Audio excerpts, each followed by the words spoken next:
Let's move on to the next question.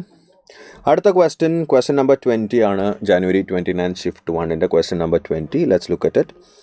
The radii of isoelectronic species increases in the order mg2 plus na plus f minus o2 minus. അത് കറക്റ്റാണ്. ഐസോഇലക്ട്രോണിക് species ആണെങ്കിൽ ഇത്രയും നോക്കിയാൽ മതി. ഏറ്റവും കൂടുതൽ negative charge ഉള്ള ആൾ ഏറ്റവും ബിഗ്ഗസ്റ്റ്. ഐസോഇലക്ട്രോണിക് സ്പീഷീസിൻ്റെ കേസിൽ ഏറ്റവും കൂടുതൽ നെഗറ്റീവ് ചാർജ് ഉള്ള ആൾ ഏറ്റവും കൂടുതൽ സൈസ്.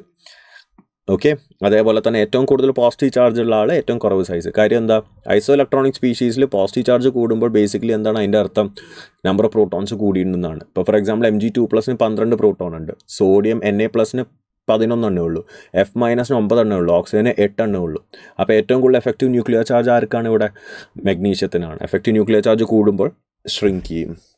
അപ്പോൾ സൈസിൻ്റെ ഓർഡർ കറക്റ്റാണ്. Magnitude of electron gain enthalpy of halogen decreases in the order. മാഗ്നിറ്റ്യൂഡാണ് ചോദിച്ചിരിക്കുന്നത്. മാഗ്നിറ്റ്യൂഡ് ഏറ്റവും കൂടുതൽ ആർക്കാ? ക്ലോറിൻ, അത് കഴിഞ്ഞ് ഫ്ലൂറിൻ, അത് കഴിഞ്ഞ് ബ്രോമിൻ, ഇത് കഴിഞ്ഞ് അയഡിൻ. ഇവരെല്ലാത്തിൻ്റെ നെഗറ്റീവ് വാല്യൂസ് ആണ് ഇവിടെ വരുന്നത്. For example chlorine almost close to -340, fluorine -320 റേഞ്ചിലൊക്കെയാണ് വരുന്നത്. അപ്പോൾ മാഗ്നിറ്റ്യൂഡ് നോക്കുമ്പോൾ ഏറ്റവും ഹയസ്റ്റ് ക്ലോറിനാണ്.